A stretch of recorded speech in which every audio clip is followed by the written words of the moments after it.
واحلل عقدة من لساني يفقهوا قولي رب زدنا علما وارزقنا فهما برحمتك يا ارحم الراحمين. صدق الله العظيم وصدق الرسول الكريم. الحمد لله رب العالمين. Puji syukur Allah Subhanahu wa taala yang Maha Ghafur. Tidak terasa hari ini kita memasuki hari yang ke-11. Mudah-mudahan ini adalah bukan puasa terakhir buat kita.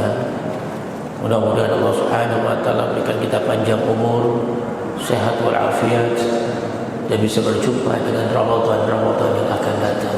Amin amin ya rabbal alamin.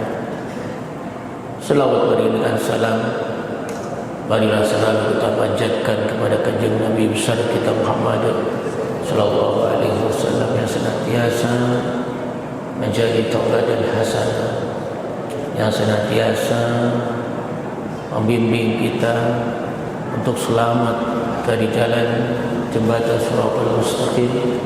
Mudah-mudahan yang hadir pada malam hari ini disaksikan oleh malaikat langit dan bumi merupakan salah satu manusia yang mendapatkan garansi dan asuransi syafaatul uzma, pertolongan terbesar dari kanjeng Nabi besar kita Muhammad sallallahu alaihi wasallam. Jamaah yang Allah Subhanahu wa taala, alhamdulillah sesuai dengan tanggal yang diberikan saya baru datang dari safari dakwah di pedalaman Bengkulu. Dari awal Ramadan, alhamdulillah bisa selamat menginjakkan bumi Tangerang yang sebelumnya habis safari dakwah ke Kamboja, menyapa umat Islam yang ada di Kamboja dan juga di Vietnam, yang umat Islam hidup dalam kungkungan komunis. Masjid di depannya berkibar bendera-bendera komunis. Kami selama kurang lebih 10 hari berdakwah di Vietnam. Alhamdulillah, insyaAllah ada beberapa anak-anak Vietnam yang kita beasiswakan untuk studi, untuk belajar di pondok kami, pondok pesantren Al-Azhar Pengusuhan. Karena ini estafet untuk perjuangan saudara-saudara kita di Vietnam pada saat COVID. Yang di-COVID-kan oleh pemerintah Vietnam adalah umat Islam. Dan umat Islam tidak dikubur tapi harus dibakar. Namun atas perjuangan teman-teman yang dakwah di sana di Vietnam, umat Islam bisa dikuburkan sesuai dengan syariat Islamiyah. Sama-sama kita doakan mudah-mudahan saudara-saudara kita yang berada di Kamboja dan di Vietnam mudah-mudahan dilindungi dan dijaga oleh Allah Subhanahu wa taala. Jemaah yang dimuliakan Allah Subhanahu wa taala, doakan saya kalau tidak bergeser tanggalnya tanggal 26 pun ada safari dakwah ke Jepang.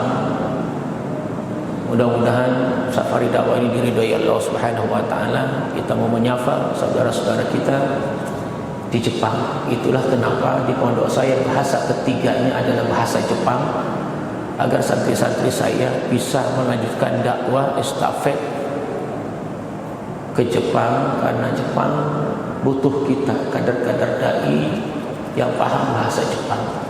Sehingga di pondok kami sejak kelas 1 SMP sampai kelas 3 SMA mereka diajarkan bahasa ketiganya adalah bahasa Jepang. Memang kita persiapkan untuk menjadi imam-imam dan dai di Jepang. Mudah-mudahan Allah Subhanahu wa taala ridhoi langkah ini. Amin ya rabbal alamin. Jamaah yang Allah Subhanahu wa taala, saya dikasih judul keutamaan zikir bulan Ramadan. Bulan Ramadan adalah bulan yang sangat diberkahi oleh Allah Subhanahu wa taala. Jika di bulan-bulan biasa setiap amal kebaikan kita Allah lipatkan 10 kali ganda. Beda di bulan Ramadan, karena bulan Ramadan adalah bulan yang diberkahi. Setiap satu amal kebaikan kita Allah Subhanahu wa taala lipatkan 700 kali lipat. Kalau orang Malaysia bilang 700 ganda. Jadi begitu luar biasanya setiap amalan yang kita kerjakan di bulan Ramadan. Apa saja zikir-zikir di bulan Ramadan? Saya kutip dari beberapa kitab. Pada asar tadi saya membuka dengan literatur beberapa kitab, di antara kitab Bulughul Maram, kemudian tafsir Ayatul Ahkam yang dulu kami belajar di Damaskus University Republik Arab Suriah, kemudian juga Quran Al-Azim. Ada beberapa referensi yang kami kutip untuk melengkapi referensi kajian kita pada malam hari ini. Salah satu yang dianjurkan adalah zikir Ramadan ini. Kita buka dalam surah An-Nuh ayat 10, faqul tastaghfiru rabbakum innahu kana ghaffar. Dan mohon ampunlah kalian, beristighfarlah kalian, karena aku ini, kata Allah, adalah Maha Pengampun.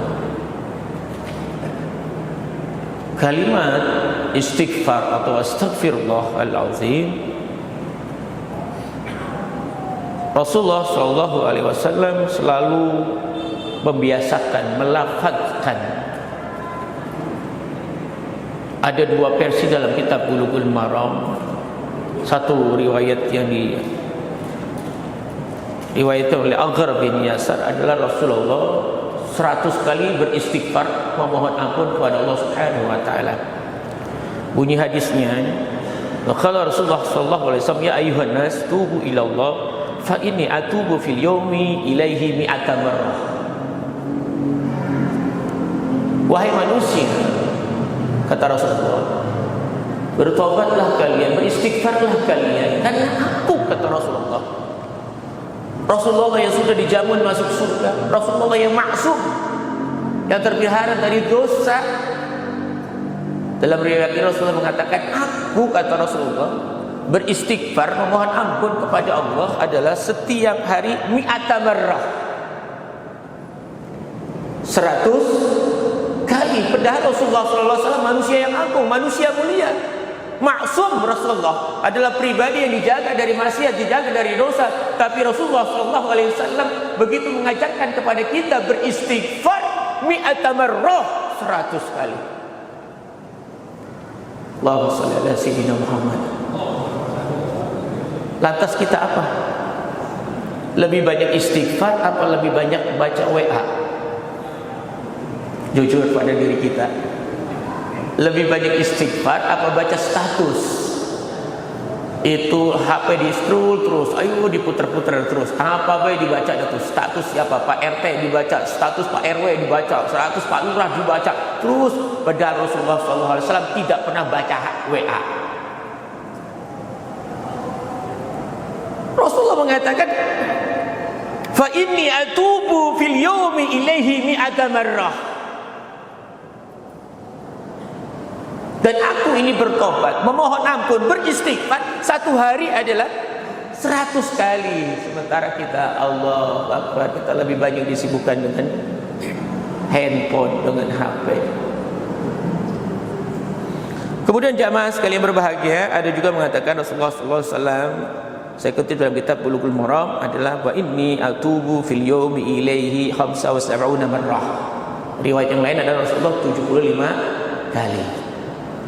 Dan keduanya adalah riwayat sahih. Yang pertama riwayat oleh Rawi Muslim, yang ketiga dalam kitab Bukhari juga disebutkan, dan ini dalam kitab Bulughul Maram. Kemudian yang kedua, amalan yang kedua adalah kita perbanyak dalam bulan Ramadan bertasbih. Lafaz tasbih subhanallah yang artinya adalah maha suci Allah, yang dianjurkan dibaca sebanyak 33 kali. Dianjurkan oleh Rasulullah SAW ketika selepas sholat. Subhanallah, subhanallah. Dan ini diriwayatkan sahih. Yaqulun Nabi sallallahu alaihi wasallam bil hadis sahih. Rasulullah sallallahu alaihi wasallam berkata dalam hadis sahih, kalimatani khafifatani ala lisan. Dua kata khafifatani ala lisan, ringan kita ucapkan, enteng kita ucapkan di dalam lisan kita. Thaqilatani fil mizan, akan tapi memberatkan mizan, timbangan amal kita. habibatani ila rahman, kata Allah. Dan dua kata ini adalah ketika diucapkan oleh seorang hamba, aku akan mencintainya, aku akan menyayanginya. Apa itu? Subhanallah wa bihamdi, subhanallahil azim, subhanallah wa bihamdi, subhanallahil azim, yang selalu kita baca selepas sholat. Dulu zaman saya kecil hampir semuanya imam pegangannya tasbih, tapi zaman sekarang hampir semua imam pegangannya HP. Betul? Bukan imam di sini, imam yang masjidnya dekat perumahan Modern Land. Allahu Akbar, pergeseran nilai. Makanya Allah Subhanahu wa taala berfirman dalam surat Fussilat ayat 21, wa qala alladziina kafaru la tasma'u li hadzal qur'an falghaw fihi la'allakum taghlibun. Orang-orang kafir berkata, gampang banget merusak umat Islam, gampang banget, gampang. Orang kafir merusak umat Islam itu gampang banget.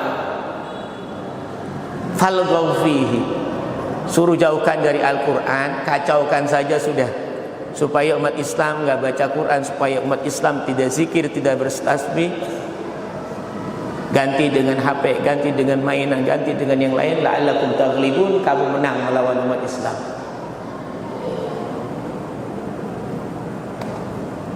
Jadi sekarang begitu bayi lahir, cerot orang udah kenal HP, update status, alhamdulillah bayi saya lahir dalam keadaan sehat. Bukan barakallah al-maulud wa barakallah al-mauhub yang diajarkan oleh Rasulullah, tapi langsung update status. Allahu Akbar. Kemudian membaca takbir. Saya kutip ini makalah guru saya ya, Syekh Muhammad Al-Qubani, dalam makalahnya beliau saya kutip. Dan beliau sekarang berada di Mekah, dan insya Allah beliau menunggu saya. Doakan tanggal 10 ini saya meninggalkan tanah air untuk itikaf di Ka'bah Al-Mukarramah selama 10 hari dan 5 hari di Madinah. Mudah-mudahan diridai Allah Subhanahu wa taala dan penerbangan tidak ada halangan insyaallah. Dakhala at-takbiru dakhala rasmiyan fi haqqil liqa'i ma rabbil alamin. Guru saya mengutip dalam tulisannya, saya kutip dalam tulisan beliau, bahwa takbir itu adalah dakhala rasmiyan, kita input, kita masuk secara resmi fi haqqil liqa'i ma rabbil alamin, dalam hak kita untuk berjumpa kepada Tuhan kita semesta alam. Jadi kalau kita ketika masuk, supaya pintu itu terbuka, tentunya kita akan buka kuncinya. Dan kita untuk memasuki, hati kita dimasuki oleh Allah Subhanahu wa taala, yang paling pertama kuncinya adalah, passwordnya adalah takbir yang selalu kita sebut Allahu Akbar. Itu passwordnya agar kita berjumpa dengan Allah Subhanahu wa taala. Mana buktinya? Ketika kita salat, Allahu Akbar, apa yang kita baca? Inna sholati wa nusuki wa mahyaya wa mamati lillahi rabbil alamin.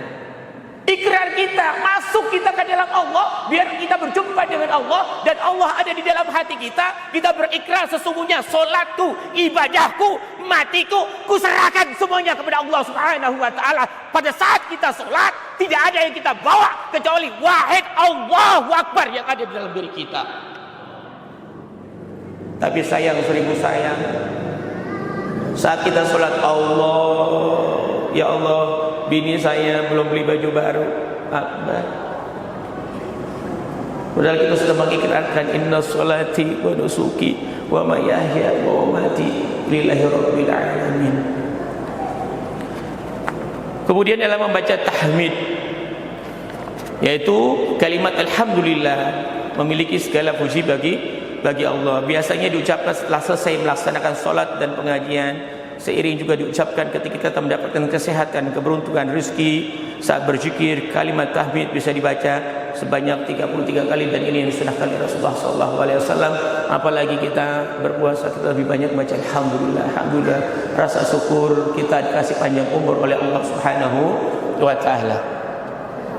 Berapa banyak tetangga kita tidak bisa sholat berjamaah tarawih, berapa banyak teman-teman kita yang sudah meninggalkan kita tidak bisa menikmati qiyamul lail. Orang tua kita mungkin tahun lalu kita masih bersimpuh di hadapannya pada saat Allahu Akbar, Allahu Akbar. Ternyata Tuhan lebih sayang daripada kami. Tahun ini kami tidak bisa berjumpa dengan orang tua kita. Rasa syukur, alhamdulillah, alhamdulillah ya Rabb. Kemudian selanjutnya adalah kita perbanyak selawat kepada kanjeng Nabi besar kita Muhammad sallallahu alaihi wasallam. Subhanallah, mukjizat selawat luar biasa. Man shalla alayya kuntu syahidan wa syafi'an yaumal qiyamah. Barang siapa yang berselawat kepadaku, maka aku adalah menjadi penolongnya dan menjadi saksi pada hari kiamat, di mana yauma yafirul mar'u min akhi wa ummihi wa abi wa sahibatihi wa akhi.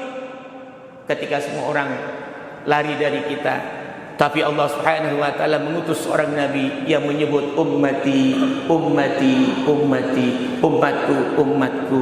Siapa orang yang selalu berselawat kepada kanjeng Nabi besar kita Muhammad sallallahu alaihi wasallam. Kemudian yang terakhir adalah tahlil. Tahlil dalam artian adalah kalimat la ilaha illallah, sebagaimana saya kutip dalam kitab Bulughul Maram dan juga kitab Riyadhus Shalihin, tajdidu imanakum biqauli la ilaha illallah. Jaddidu imanakum biqauli la ilaha. Selalu perbaharui diri kita, keimanan kita dengan kalimat la ilaha illallah. Begitu berharganya kalimat la ilaha illallah. Jadi curhatan teman saya di Vietnam kemarin itu, beruntunglah Dr. Ali, antum jadi orang Indonesia. Saya lihat di televisi pengajian tabligh akbar, masya Allah. Kami di sini untuk sholat saja, sekedar sholat langsung ditutup. Kami ngisi pengajian hanya melalui rekaman HP, lalu kami kirim dengan saudara-saudara kami. Ada satu dokter perempuan alumni UGM, beliau dokter di Vietnam, boleh kerja di rumah sakit pemerintah, syaratnya harus buka jilbab. Dan ini tantangan buat kita semuanya. Bapak-bapak dan kalian yang berbahagia, karena waktunya singkat. Sholatul tarawih, mudah-mudahan Allah berkahi ibadah kita. Titip doa buat saudara-saudara kita yang di Vietnam dan Kamboja, dan doakan perjalanan saya nanti untuk dakwah ke Jepang diridhai Allah Subhanahu wa taala. Mudah-mudahan saudara-saudara kita di Jepang mengukuhkan, mengikrarkan hatinya dengan kalimat la ilaha illallah Muhammadur Rasulullah. Kurang lebihnya saya bukan itu, maaf. Terakhir mohon doanya. Kami sedang membangun masjid Pondok Pesantren Al-Azhar Ummul Su'ana 3 di Lebak. Yang tahun kemarin kami buka pendaftaran santri baru untuk cabang yang ketiga, yaitu ada 93 santri dari seluruh Indonesia, dan kami sedang membangun masjid karena kami belum punya masjid. Letak pondok itu ada di tengah hutan, jauh dari perjalanan, tapi alhamdulillah Allah utus santri-santri terbaik dari seluruh Indonesia untuk belajar di pondok kami di pesantren Tahfidz Quran Al-Azhar Ummul Su'ana 3. Mudah-mudahan pembangunan masjid ini berjalan dengan lancar, pembangunan asrama diridhai Allah Subhanahu wa taala, dan generasi-generasi kita insyaallah, dan saudara-saudara kita dari Vietnam dan Kamboja, Myanmar, mudah-mudahan dititipi santri yang luar biasa untuk estafet pembinaan generasi pendai kita dan pejabat agama Islam di wilayah Vietnam, Kamboja, Myanmar, dan Burma. Saya Dr. Ali Sadikin Abdullah, mohon maaf atas segala kesalahan. Wassalamualaikum warahmatullahi wabarakatuh.